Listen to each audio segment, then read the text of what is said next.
தரிசனம் digital channel நேயர்களுக்கு அன்பார்ந்த வணக்கம். நான் ரேவதி ராஜேஷ் கண்ணா.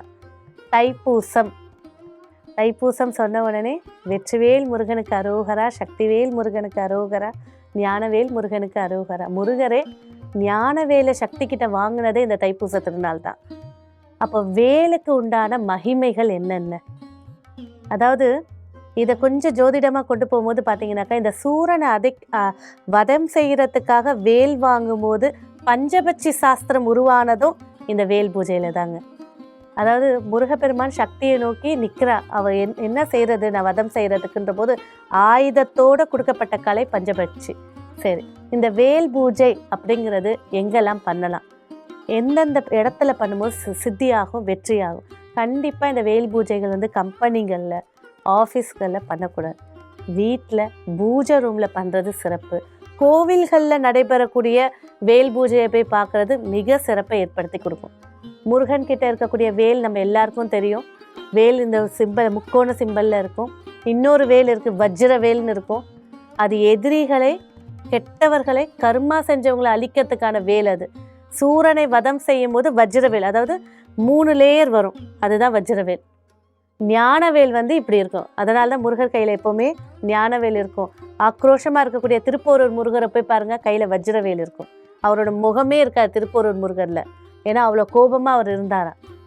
அப்போது இந்த வேல் பூஜை ஒரு வீட்டில் செய்கிறது எப்படி பண்ணலாம் சிம்பிளாக அப்படின்னு பார்த்தீங்கன்னாக்கா, கண்டிப்பாக பூஜை அறையை சுத்தம் செய்து அந்த வேல் வைக்கிறத மண்ணில் வைக்கக்கூடாது, தரையில் வைக்கக்கூடாது.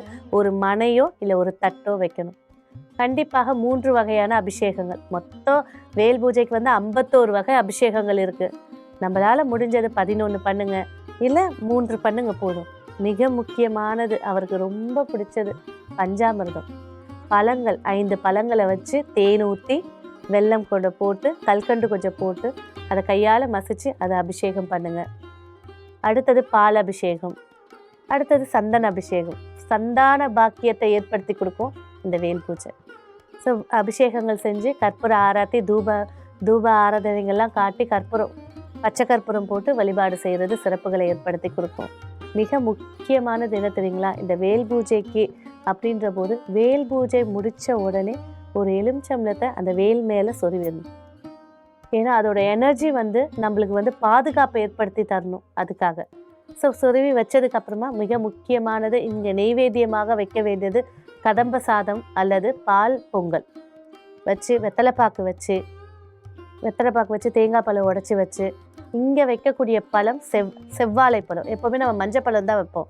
முருகருடைய ஆற்றல் நிறைஞ்சது செவ்வாழை பழம், வெத்தலைப்பாக்கு வச்சுட்டு, தேங்காய் பழம் உடச்சி வச்சுட்டு, நெய்வேத்தியங்கள் வச்சுட்டு, வேல்மாறல் அப்படின்னு சொல்லக்கூடிய முருகருடைய மிக பிரசக்தியான மந்திரங்கள், அந்த புத்தகத்தை எடுத்து படிக்கிறது இன்னும் சிறப்பை ஏற்படுத்தி கொடுக்கும். எனக்கு அதெல்லாம் வராது, கந்தசஷ்டி தான் வரும். எந்த மொழியில் முருகன்கிட்ட பேசுனா என்னங்க, உங்களுக்கு தெரிஞ்ச மொழியில் உட்காந்து 21 முறை முருகரை போற்றி சொல்லி வழிபாடு செஞ்சாலும் சரி, சிறப்புகளை ஏற்படுத்தி கொடுக்கும். இது ஒரு வகை இருந்தாலும் இன்னொரு வகை அப்படின்னு சொல்லும்போது பார்த்தீங்கன்னாக்கா, இந்த அபிஷேகங்கள் முடிக்கும் போதே கையில் கட்டக்கூடிய ரக்ஷையை வைப்பாங்க. இந்த வேல் பூஜை முடிஞ்சதுக்கப்புறமா வீட்டில் இருக்கக்கூடிய ஆண்கள்லேருந்து பெண்கள் வரைக்கும், குழந்தைகள் வரைக்கும் அந்த ரக்ஷையை கட்டி விடுவாங்க. அது முருகனுடைய பாதுகாப்பாக அது வேலை செய்யும் அப்படின்னு சொல்லி மஞ்சள் கயிறு எடுத்து வச்சு கட்டுவாங்க. எப்படி வந்து நம்ம சுமங்கலி விரதத்தப்போ நோன்பு கயிறு வைக்கிறோமோ, அதே போல் மஞ்சள் கயிறு வச்சு வழிபாடு செய்யக்கூடியது இந்த வேல் பூஜை. அடுத்தது வந்து பார்த்திங்கன்னா 3வது வகை அப்படின்னு செய்யும்போது, இந்த வேல் பூஜை செய்யும் போதே வீட்டில் வந்து சிவாச்சாரியர்களை கூப்பிட்டு வேல் பூஜைக்கான ஹோமம் பண்ணுறது. ஸோ நம்ம வந்து சில பேர் வந்து பார்த்திங்கனாக்கா, உங்கள் நட்சத்திரத்துக்கு இந்த நாள் செட் ஆகுதுங்க, இந்த நாள் நீங்கள் பூஜை பண்ணுங்கள், ஹோமம் பண்ணுங்கன்னு சொல்லுவோம். சிலருக்கு வந்து பார்த்திங்கனாக்கா, இந்த மாதத்தை தவிர்க்கணும், இந்த மாதத்தை எடுத்து வைக்கணும்னு சொல்லுவோம். ஆனால் எந்த ரெஸ்ட்ரிக்ஷனும் இல்லாமல் இந்த நாள் எடுத்து செய்யலாம் அப்படின்னா தைப்பூசம். இந்த தைப்பூச திருநாள் அன்னைக்கு இந்த பூஜைகள் பண்ணுறது சிறப்பை ஏற்படுத்தி கொடுக்கும். அடுத்தது மாலை 6 மணிக்கு மேலே சந்திர தரிசனம், முழு பூரண சந்திர தரிசனம் கிடைக்கும் போது கண்டிப்பாக கடற்கரைக்கு போயிட்டு வர்றது, இல்லை அந்த சந்திரனோட தரிசனம் நம்ம மேலே படுற மாதிரி மொட்டை மாடியில் வாக் போகிறது, எப்பேற்பட்ட மனம் சார்ந்த பிரச்சனைகளையும் நீக்கி உங்களுக்குள்ளேயே ஒரு போல்ட்னஸ் ஏற்படுத்தி கொடுத்து நல்ல ஒரு வெற்றியை அமைச்சு கொடுக்கறது தான் இந்த தைப்பூசம். ஸோ இந்த தைப்பூச திருநாளில் இந்த மாதிரி வழிபாடுகளும் பண்ணலாம். என்னால் இதெல்லாம் எதுவுமே செய்ய முடியாதுங்க. சிம்பிளாக ஒரு வேல் பூஜை எப்படி செய்கிறது சொல்லுங்கள். ஒன்றுமே வேணாம், ஒரு மணம் வைங்க, வேல் எடுத்து வைங்க, சுத்தம் வாஷ் பண்ணி வச்சுருங்க க்ளீனாக. எடுத்து வச்சு மஞ்சள் குங்குமம் வைங்க, பூ வைங்க, கீழே ஒரு விளக்கேற்றுங்க, உட்காந்து முருகரோட மந்திரத்தை படிங்க. உங்களால் என்ன நெய்வேத்தியம், காலையில் நான் உப்புமா தாங்க செஞ்சேன், பரவாயில்ல எடுத்து வைங்க, கல்கண்டு ஒன்று வைங்க, வச்சுட்டு மனசார பிரார்த்தனை செஞ்சுட்டு எடுத்து சாப்பிடுங்க. கண்டிப்பாக உங்கள் உடம்புல இருக்கக்கூடிய நோயையும் தீக்கி கொடுக்கும், உங்களோட ஆரோக்கியம் கிளென்ஸ் பண்ணி கொடுக்கும். உங்களை சுற்றி உள்ளவங்க சொந்த பந்தங்களாக இருக்கட்டும், நண்பர்களாக இருக்கட்டும், யாரெல்லாம் உங்களை சத்ருவாக பார்க்குறாங்களோ அவங்கக்கிட்டேருந்து அந்த பார்வை விலகி மகிழ்ச்சியான ஒரு பந்தங்களை ஏற்படுத்தி கொடுக்கும், நம்பிக்கையான பந்தங்களை நம்மளோட சேர்த்து வைக்கும். அதே போல் தான் இந்த தைப்பூச நாளில் செய்யக்கூடிய வேல் பூஜை. சரி, இதெல்லாம் முடிஞ்சு இன்னொரு தீபம் இருக்குது, வெற்றிலை தீபம். இந்த வேலுக்கு பார்த்திங்கன்னா ஒருத்தருக்கு எப்பேற்பட்ட கடும் பிரச்சனை இருந்தாலும் ஒவ்வொரு மாதத்தில் வரக்கூடிய பௌர்ணமி அன்னைக்கு வீரபத்திரருக்கு வெத்தலை மாலை போடுவாங்க. என்ன பிரச்சனைனாலும் அடுத்த பௌர்ணமிக்குள்ளே அதோட வீரியம் குறைச்சி கொடுத்துரும். அதே போல தான் இந்த முருகப்பெருமானுக்கு வெத்தலை தீபம் ரொம்ப பிரசித்தி பெற்றது. அதுலேயும் பார்த்திங்கனாக்கா ஒரு பவுல், கண்ணாடி பவுலில் ஒரு இல்லை மண்சட்டியில் தண்ணியை ஊற்றி அது மேலே வெத்தலையை வச்சு கொஞ்சம் நெய் விட்டு நல்லா கெட்டியாக ஒரு நெய் வச்சு ஒரு திரி போட்டு தீபம் எடுங்க. இது ஜல தீபத்தில் நாகவல்லி தீபம் அப்படி கூட பன்னீர் கொஞ்சம் ஊற்றிக்கோங்க. அந்த தண்ணியில் பூக்கள் வச்சு தீபம் ஏற்றுங்க. எப்பேற்பட்ட வறுமையும் நீங்கி முருகப்பெருமானோட அருள் கிடைச்சி உங்கள் வாழ்க்கையில் மிகப்பெரிய வளர்ச்சி ஏற்படுத்தி கொடுக்கும். இந்த சங்கல்பம் எப்போ பண்ணணும், சந்திர தரிசனம், பூர்ண சந்திரன் உங்களுக்கு தெரிஞ்ச உடனே அந்த தீபத்தை போடுங்க. ஐஸ்வர்யங்களும் ஏற்பட்டு உங்கள் வாழ்க்கையில் மிகப்பெரிய வெற்றியை ஏற்படுத்தி கொடுக்கும். ஸோ இந்த வேல் பூஜை அன்னைக்கு எங்கள் வீட்டில் வேல்லாம் கிடையாது, எதுவும் இல்லைங்க, என்னங்க செய்கிறது அப்படின்னு கேட்கும்போது கண்டிப்பாக எல்லா முருக ஆலயத்துலேயும் முருகருக்கு முன்னாடி வேல் வச்சுருப்பாங்க. அந்த இடத்துல போயிட்டு 5 தீபங்கள் ஏற்றி அந்த வேலுக்கு மாலை சாற்றி, என்ன மாலை சாத்தணும், செவ்வரளி மாலை, அது மட்டும்தான் அங்கே அலோடு.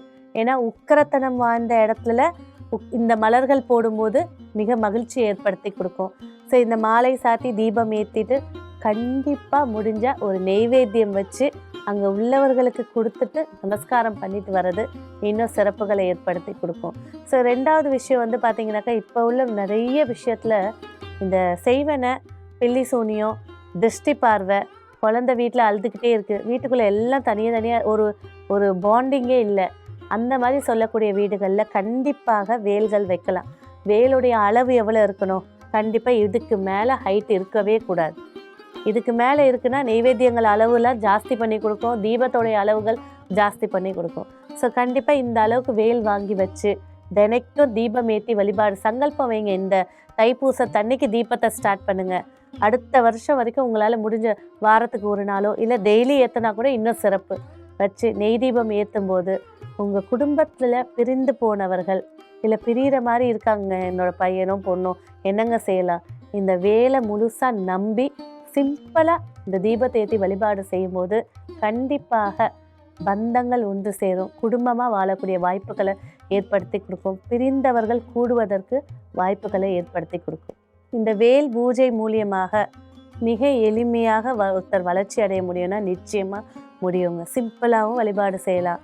என்னால் முடியும், டைம் ஸ்பெண்ட் பண்ண முடியும்னா நல்ல தீபங்கள் ஏற்றி அதோட அபிஷேகங்கள் செஞ்சு வழிபாடு செய்கிறது உங்களோட வாழ்க்கையில் மகிழ்ச்சி, இல்லறம் சிறப்பிச்சு தருது, வாரிசுகள் சிறப்பாக வளர்ந்து அவங்களோட கல்வி ஞானம் பெறுறது சிறப்புகளை ஏற்படுத்தி கொடுக்கும் இந்த தைப்பூச முருகருடைய வேல் வழிபாடு. நன்றி.